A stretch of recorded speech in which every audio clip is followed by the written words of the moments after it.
the coefficient of determination, or R squared. When we are looking at linear relationships with numerical variables, we've learned how to find R, which was the correlation coefficient, Pearson's product moment correlation coefficient, and we've learned how to find that on the graphics calculator, and we've learned what it means. And to recap, R of 0.8, you'll remember R can be from 1 down to -1.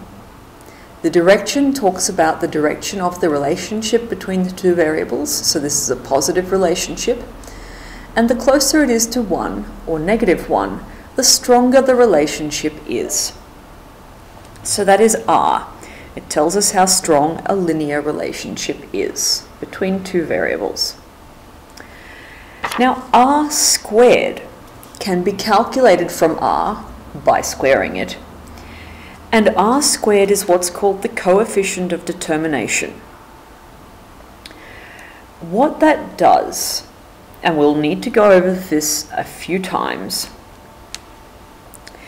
is it talks about what percentage of change in the response variable can be explained by change in the explanatory variable. Now let's just unpack this. I'll write it down. But we'll first just find R squared. And if we need a calculator, then so be it, although you could probably work this one out.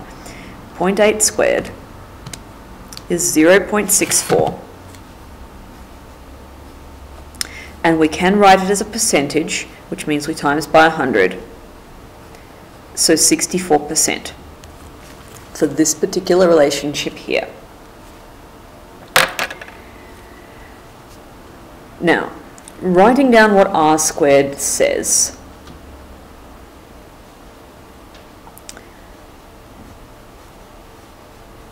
The coefficient of determination, which is R squared,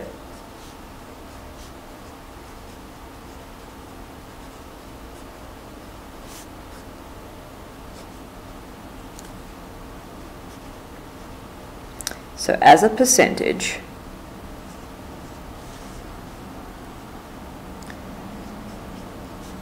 tells us the variation in the response variable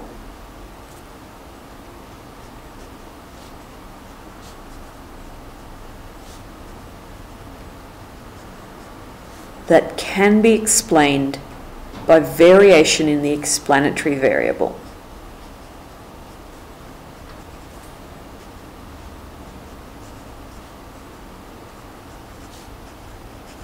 Now I know it's not easy, like we're talking about variables all over the place.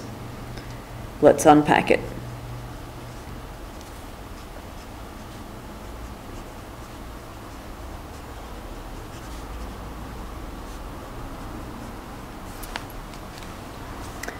Now this is our definition of the coefficient of determination, or what it does. Let's unpack it based on this. R squared for this is 64%. What that's saying is 64% of this increase here, or this change in the weight as you get higher. I mean, the taller someone is, the more they weigh, right? But it's not a perfect linear relationship. There's other stuff going on. Yes, if you're taller, like your skeleton weighs more, you are carrying more muscle. You're older, possibly, if you're taller. You are just bigger if you're taller, so you weigh more. But you can have tall, skinny people, and you can have short, tubby people, and this is fine. You can have short people who are massively muscly and very healthy. You can have, like, the problem is that not exactly 100% relationship between height and weight is present. There's other stuff going on. Your metabolism, your activity level, your physical health, based on other things that might cause you to gain or lose weight, totally unrelated to your height. And that's why we see all this variation. But 64% as the coefficient of determination says that 64% of what's happening to the weight here can be explained by the height going up. Another way of thinking about it is that if I had a perfect relationship where r is 1, and so 1 squared is 1, r squared is 100%, absolutely all of the change in this variable can be explained by this one. This is like buying something by the gram. Here is the weight of the chocolate truffles I've just bought in grams, and here is the cost. There's no other factors. They're just charging me an amount per gram, and so 100% of this change in cost can be explained by the change in the weight. I didn't order much, it didn't cost me much. I ordered a lot, it cost me a lot, and it's exactly a fixed relationship. So it's 100, I didn't finish writing 100%. That's what it means when r squared is 100%, that 100% of the cost change can be explained by the weight change. What if r was 0? So r squared is 0. I mean, maybe this was your height and your IQ. And no matter how many people we studied, we couldn't find any relationship at all between your height and your intelligence. None of your intelligence is explained by your height. I'm making that up. I don't know. Maybe tall people are smarter. I wouldn't know. But it makes sense. R is 0. There's no strength of relationship between them. R squared is 0. IQ is not explained by height at all. And if I had a perfect negative relationship, r would be -1. Now what is -1 squared? -1 times -1 is 1. It's still 100%. So r squared doesn't have the positive and negative aspect to it. It's just looking at how much of the change in this variable is explained by a change in this variable, and how much must be explained by something else. If 64% of the change in weight is explained by your height, then 36% of the variation in weight is explained by something else. So, lots of explanation there for pretty short questions. Now we need to be able to find r squared when we've got r. And in fact, the only reason I really put this in is because some of their notation is a bit funny. Now we can find r squared from the graphics calculator in the same way that we find r. And you'll remember when we were finding r, I've got data in. It was stat, calc, linreg, move down to calculate, and it'll find r and r squared for you. So you've got r squared on your graphics calculator when you need it. This question is saying that carbon monoxide levels, that's CO, carbon monoxide, are affected by traffic volume in a linear relationship. That makes sense. The more traffic there is, we'd expect more carbon monoxide. Now here's this little notation. This is R and it's labelled. So when you see something in subscript underneath the line in small text, not superscript, subscript is a label. And it's labelling carbon monoxide level, comma, traffic volume, and we've got the explanatory variable second and the response variable first.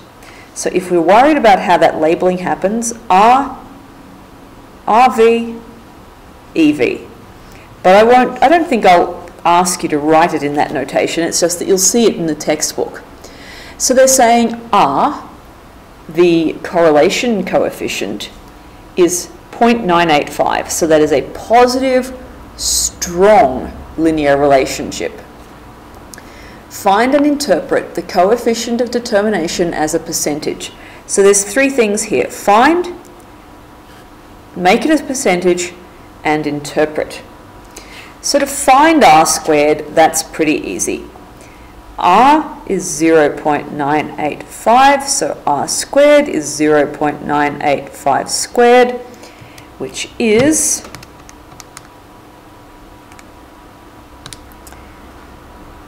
0.970, and as a percentage, that's 97%. So you've found it as a percentage, but now you need to interpret it. And that's where knowing that the explanatory variable is traffic volume and the response variable is carbon monoxide level comes in really handy.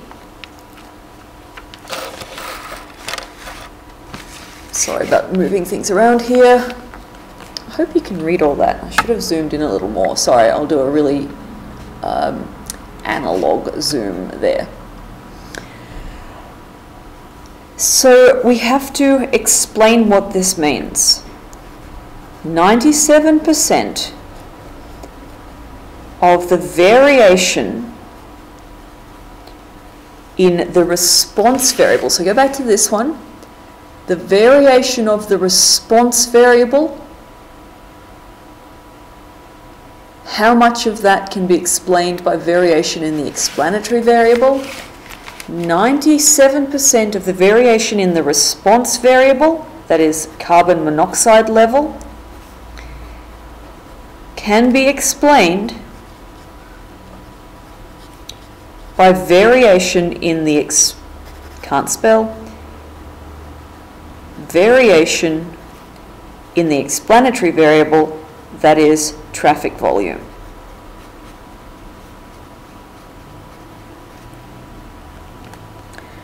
So that is what I want when I ask you to interpret, saying what percentage of the variation in the response variable can be explained by variation in the explanatory variable.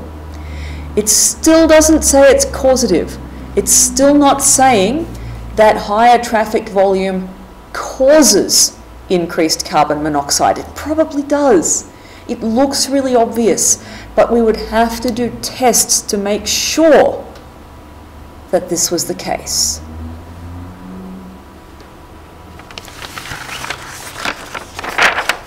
A funny little one that they might ask you to do is find R from R squared. So they've given you R squared, please find R. Now the one thing that you have to remember is that they'll give you the scatter plot because you can see that R has to be negative. But what we realized before is that when we square a negative, we get a positive. So there's actually two possible answers.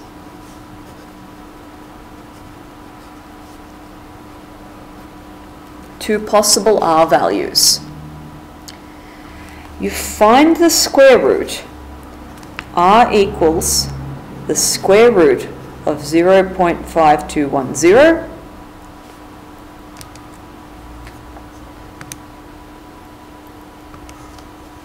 square root of 0.5210. Now that comes out as 722, good grief.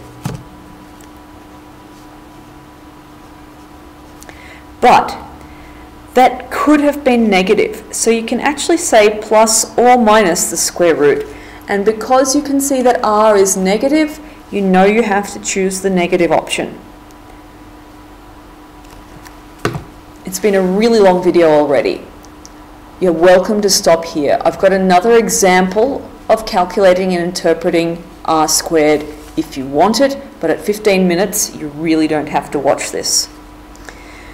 Calculating and interpreting the coefficient of determination. So they've told me that scores on tests of verbal ability and mathematical ability are linearly related, with R between mathematical and verbal equaling 0.275. So that's a pretty weak to moderate relationship, but positive. To calculate r squared, 0.275 squared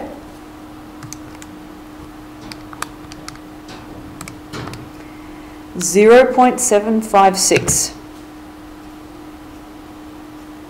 As a percentage, that's 75.6%.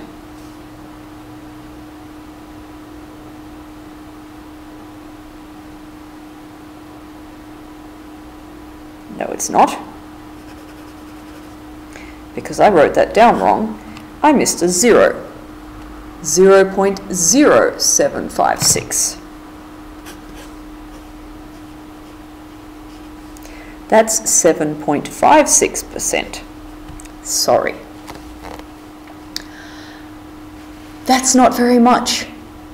Yes, it's a linear relationship. We knew it was weak, just maybe scraping into the moderate. Only about 8% of the change. Now, which one's explanatory and which one's response?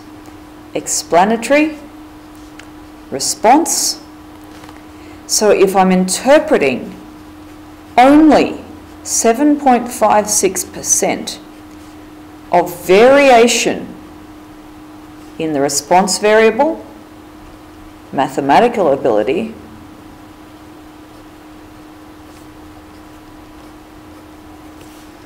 is explained by variation in verbal ability,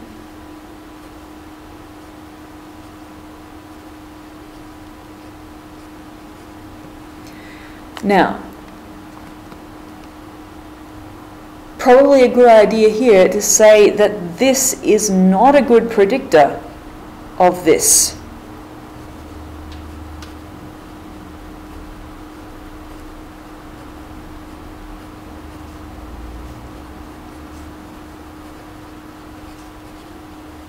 Because something like 92% of that variation is explained by something else.